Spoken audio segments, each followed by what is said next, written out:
Silakan duduk Bapak Ibu Saudara yang Tuhan Yesus kasihi, puji Tuhan.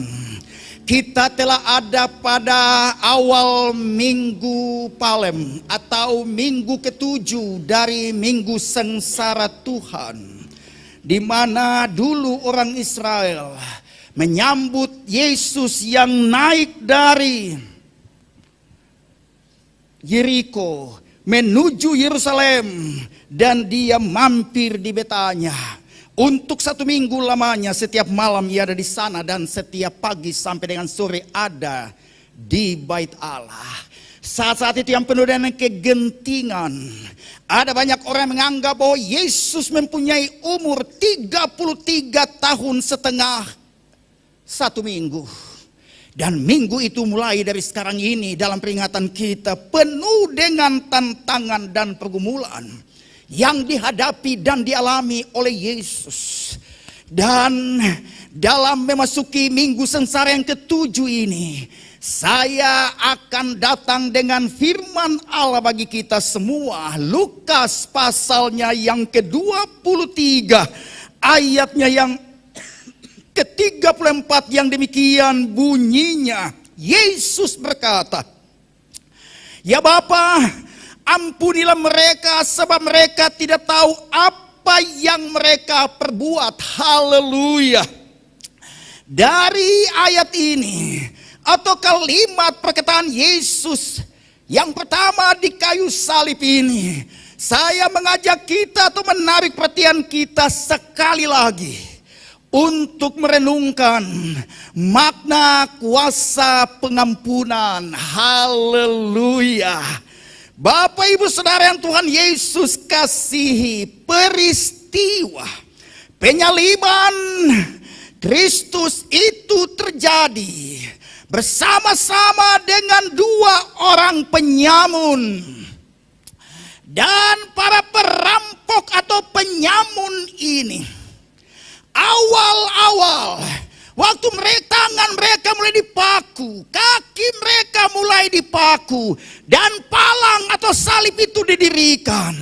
Mereka menggeliat karena kesakitan, dan kedua-duanya yang ada di sebelah kanan dan sebelah kiri salib Yesus itu sama-sama menghujat Yesus.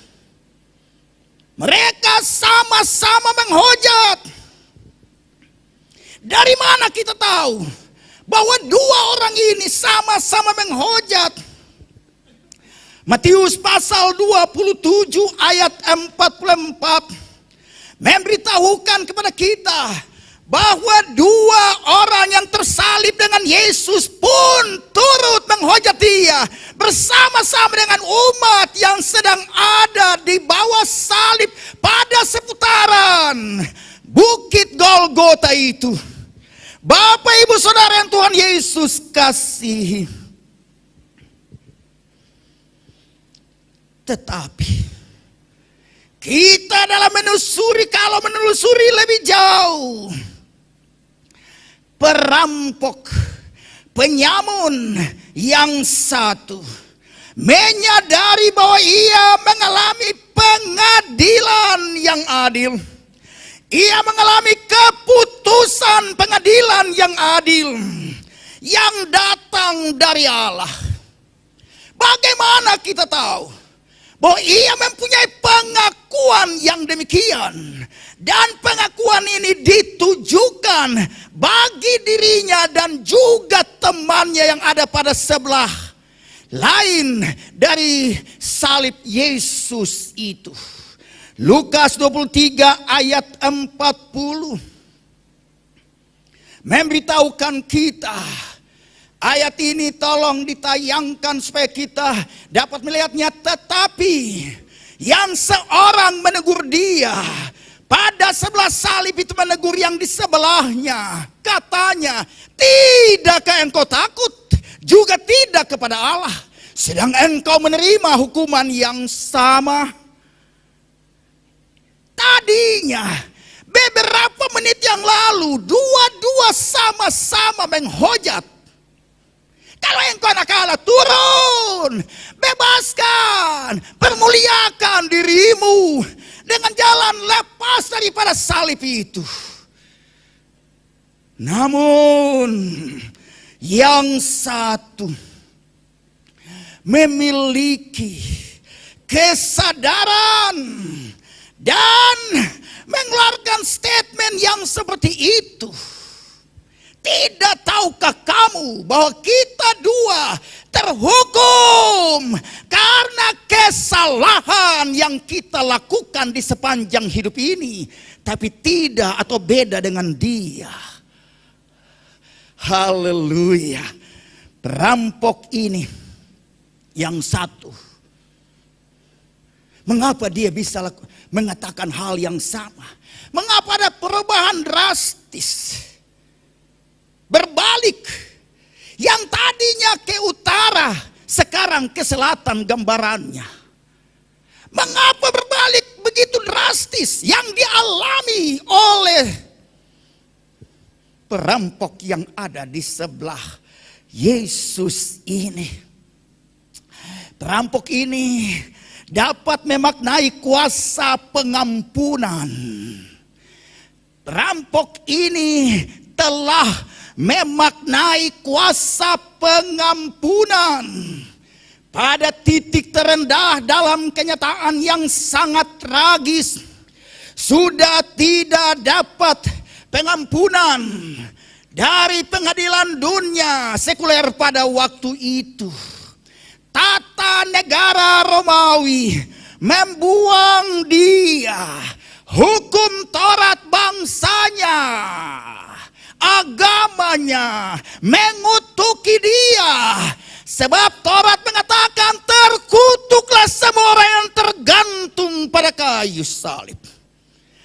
Orang ini dikutuk oleh Taurat dari dalam agama bangsanya. Bapak Ibu Saudara yang Tuhan Yesus kasihi, kaki tangan harus dipaku.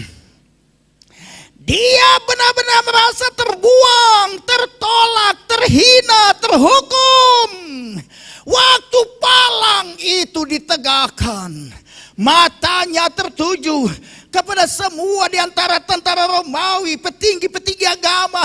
Di manakah saudaraku? Di manakah ayahku? Di manakah ibuku? Tidak ada. Mereka pun menolak, menyangkali, mengabaikan kehidupannya. Bapak Ibu Saudara yang Tuhan Yesus kasihi, rasa benar-benar tertolak dan terbuang, tidak memiliki pengharapan sama sekali. Pada kondisi seperti itu, Bapak Ibu Saudara, pada titik itu dia tiba pada titik terendah dalam kehidupan. Dalam keadaan kritis seperti ini, sayup-sayup. Dan tidak sekedar sayup-sayup, dengan lantang dia mendengar nats pembacaan kita. Yang ada di sebelahnya mengatakan, Bapa, ampuni mereka. Haleluya. Karena mereka tidak tahu apa yang mereka perbuat.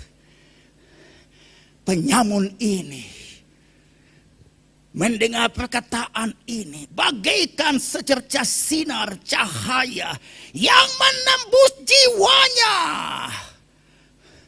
membongkar jiwanya, dan memberitahukan apa yang engkau dengar. Makna apakah yang engkau bisa alami nikmati dari pendengaranmu tentang perkataan orang itu? Bapa, ampunilah mereka, karena mereka tidak tahu apa yang mereka perbuat. Benar-benar sinar dari salib menerobos, mencengkeram, membongkar jiwanya. Ada sesuatu yang tumbuh di dalamnya, kesadaran tentang permohonan ampun yang dilontarkan oleh orang ini. Dia kembali memutar otak tentang siapakah dan kepada siapakah orang ini memohonkan pengampunan. Kepada ayahnya kah? Tidak. Cercah cahaya salib yang menguasai seluruh bangunan sukma atau jiwa dalam raga dari sang perampok ini benar-benar melahirkan sesuatu, menyadarkan dia, memberikan pengharapan dalam kehidupannya. Pandangannya berubah. Tadi sama-sama menghujat menit-menit yang lalu, kini dia memahami, dia mengalami makna kuasa mengampuni. Waktu dia mengamat-amati Yesus yang tergantung pada salib, dengan tenang dia mengalaminya, dia menikmatinya. Jangan salah tangkap dengan menikmati, Yesus tahu dan dia menyerahkan dirinya. Untuk maksud inilah dia datang. Dan kalau dia gagal, engkau dan saya tidak ada di sini pada pagi ini. Atau yang pasti engkau dan saya tidak ada dalam sorga nanti. Yesus tahu ini.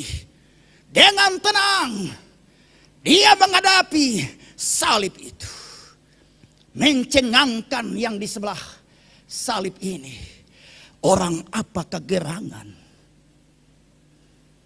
yang tergantung di sebelah saya ini? Kepada Bapa siapakah? Darah Yahudi bekerja dalam dirinya, yang darah yang sisa mulai bekerja. Ini pasti dia yang sebenarnya kita nantikan di sepanjang sejarah kehidupan bangsaku ini.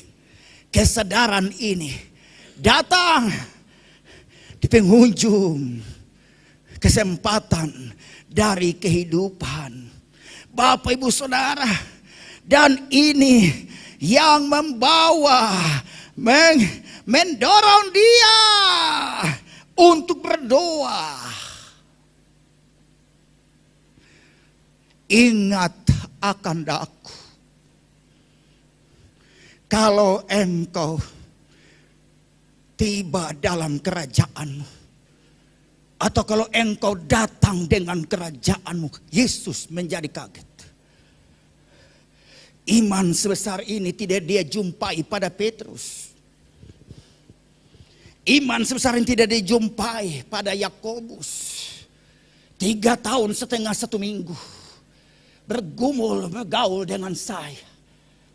Tadi malam mereka terpencar, mereka meninggalkan. Bahkan Petrus menyangkal aku.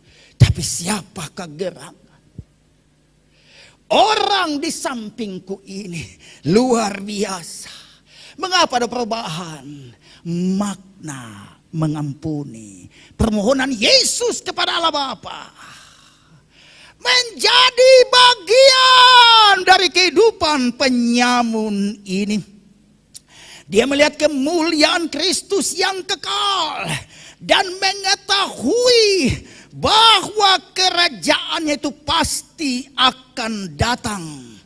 Dan ini yang mendorong dia berdoa, memohon, ingatlah akan aku manakala engkau datang dengan kerajaanmu. Haleluya. Bapak Ibu Saudara, doa itu diucapkan tidak seperti yang saya ucapkan. Mengapa? Banyak pergolakan. Dia sadar aku perampok, aku pesina, aku pemabok, aku pendosa, aku keji. Siapakah aku di hadapanmu? Tetapi tetapi dia memberanikan dengan sisa kekuatan dan kesempatan yang ada padanya. Dia mengatakan, ingat akan daku tatkala engkau datang dalam kerajaanmu. Haleluya. Kekuatan sisa. Dia ada pada penghujung kehidupan kekinian dan menghadapi kenyataan kengerian kekekalan.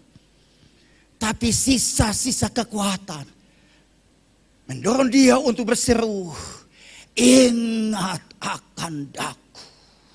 Manakala engkau datang dalam kerajaanmu. Haleluya. Bapak, Ibu, Saudara, doanya putus-putus dalam perkataan, siap dalam penderitaan, penghukuman, dan dia penuh dengan penyesalan bahwa di sepanjang hidupnya ia penuh dengan dosa. Dosa-dosa yang telah membawa dia ke pengadilan, dan pengadilan memutuskan untuk menghukum. Taurat memutuskan mengutuk dia dengan menggantung pada kayu salib. Saat itu juga dia merenungkan terus bahwa dia hampir-hampir mengakhiri kehidupan. Dan kenyataan kekekalan yang menantikan dia, pintu maut dan alam maut terbuka lebar untuk menelan dia sebagai mangsa.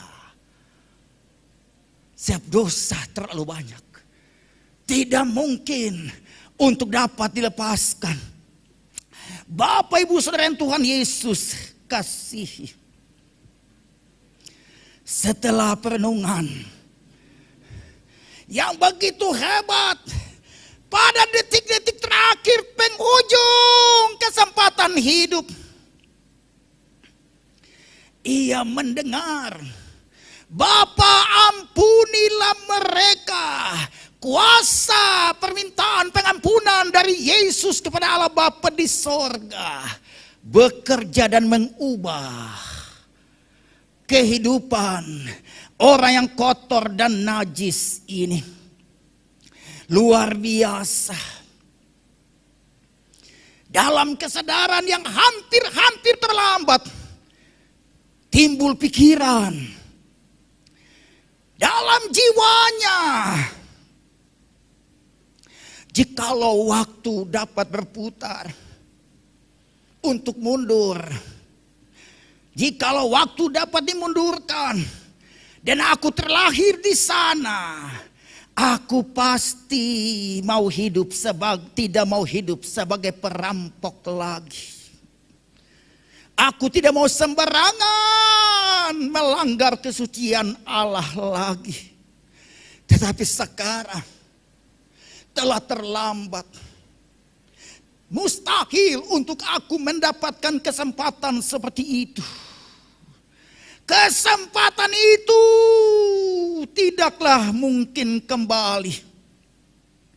Yang ada padaku hanyalah kekelaman, kegelapan, kengerian. Ini yang sedang berkecamuk dalam sisa-sisa kekuatannya. Oleh karena darahnya terus mengalir dan mempengaruhi pola pikir, pola rasa. Tetapi ada sisa-sisa kemampuan untuk berpikir dan merasakan. Mustahil untuk aku mendapatkan kesempatan seperti itu lagi. Waktu dia punya sisa-sisa kekuatan, mengalir ke dalam pikirannya dengan mengatakan, mustahil engkau mendapatkan kesempatan seperti itu lagi. Bapak, Ibu, Saudara yang Tuhan Yesus kasihi, cahaya sinar kedua dari salib lewat perkataan Yesus yang merupakan jawaban langsung bagi permohonannya. Amin, amin juga. Aku berkata kepadamu, hari ini Engkau bersama dengan aku di dalam Firdaus. Luar biasa. Luar biasa. Jawaban langsung dan pasti. Jawaban yang merupakan dari doa orang berdosa yang mau memaknai kuasa mengampuni yang disediakan Allah bagi orang berdosa yang sadar dan bertobat. Seruannya mendapatkan jawaban langsung. Amin, amin juga. Aku bersabda kepadamu, haleluya.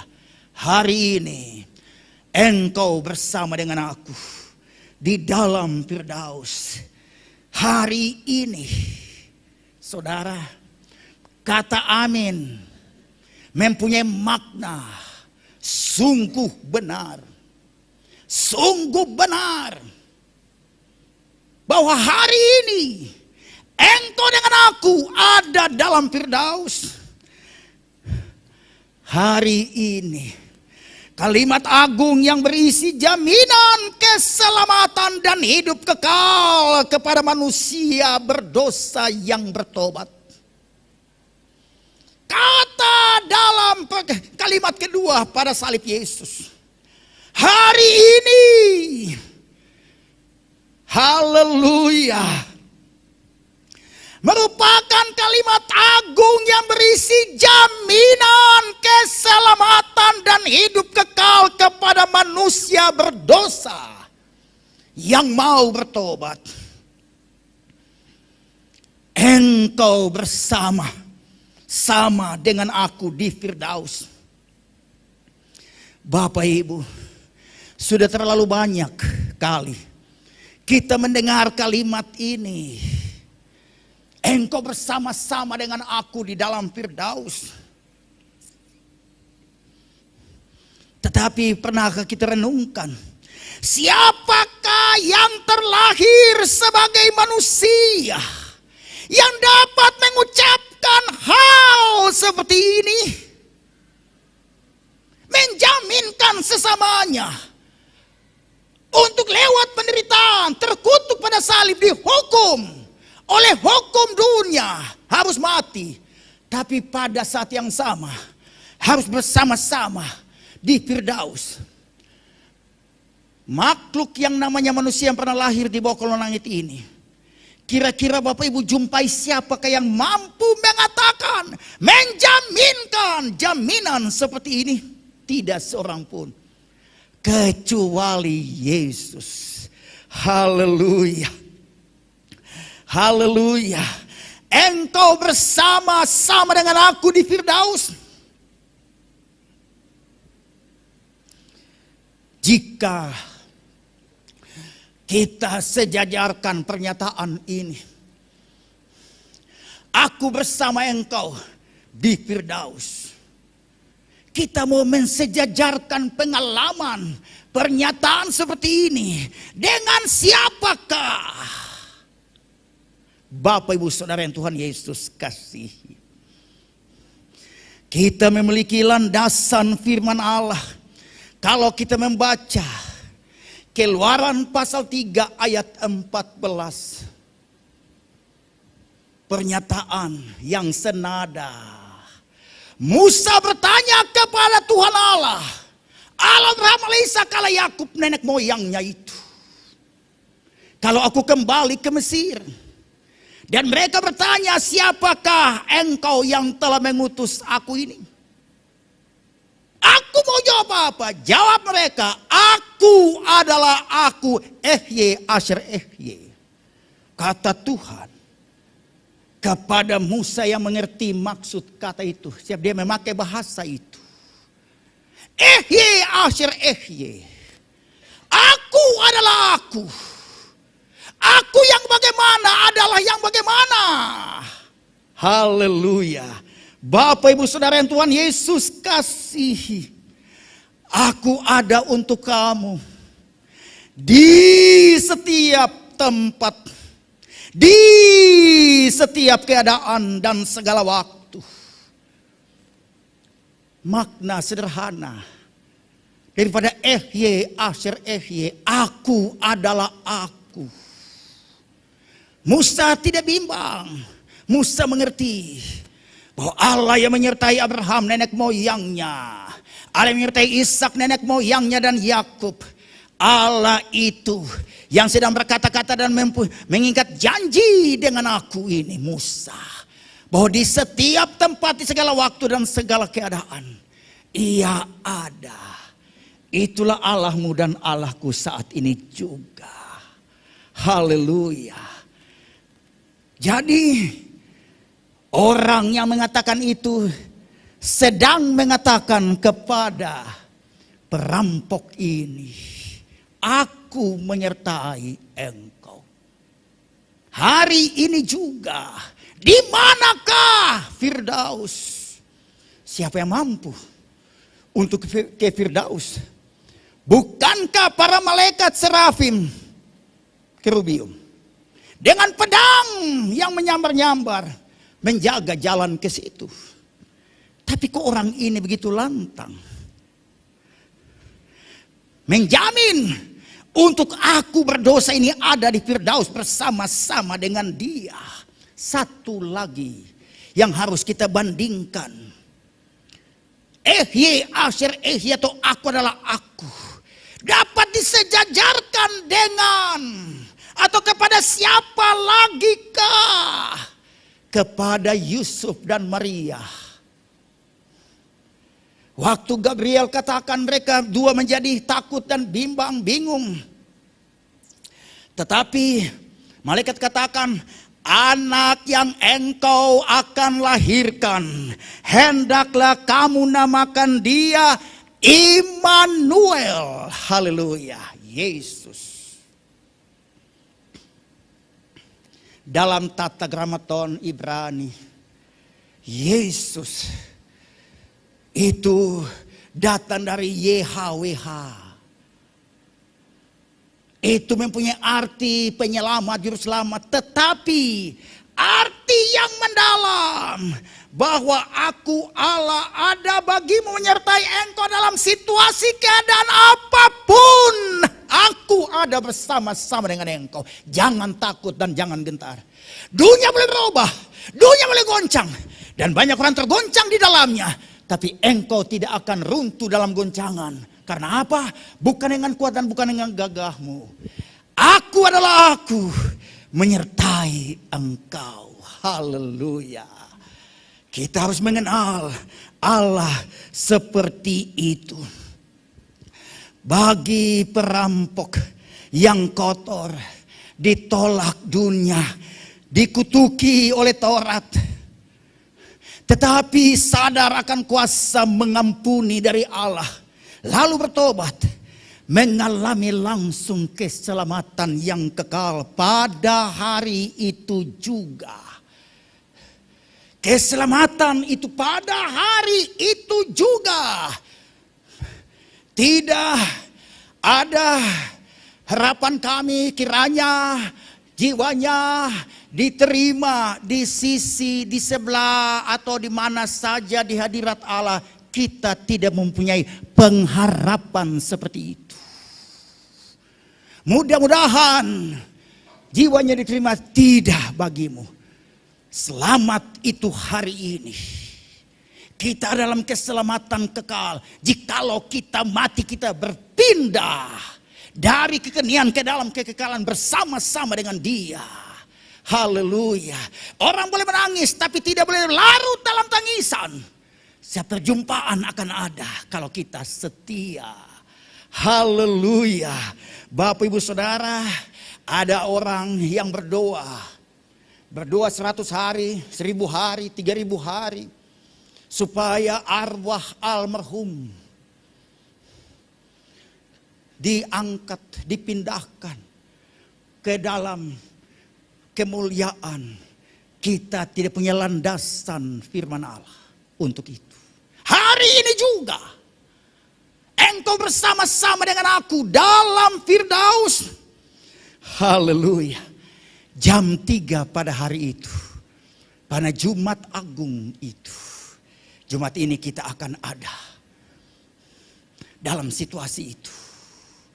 Yesus menghembuskan nafasnya. Tapi saya tidak mau pakai Yesus menghembuskan nafasnya. Yesus menyerahkan nyawanya. Haleluya, sebagai harga tebusan. Jam di muka jam 6 sore. Penyamun ini belum putus nyawanya. Dan kakinya harus dipukul, dipatahkan supaya putus nyawanya. Dan saat itu Bapak Ibu Saudara, jam 6 sore Jumat Agung itu, Yesus telah mendahului dan Yesus menyambut. Tadi aku katakan kepada, mari ikut. Ini adalah buah sulung penebusan Kristus. Masuk Firdaus. Waktu tiba, Yesus dalam kekuasaan dia telah mati untuk menebus ini. Buka! Malaikat membukanya. Sudah berjaga-jaga sejak Adam menggadai kita. Malaikat bilang, wah. Lain bilang, hei buka. Bos masuk. Mereka mau sombong, mereka lihat yang ikut bos.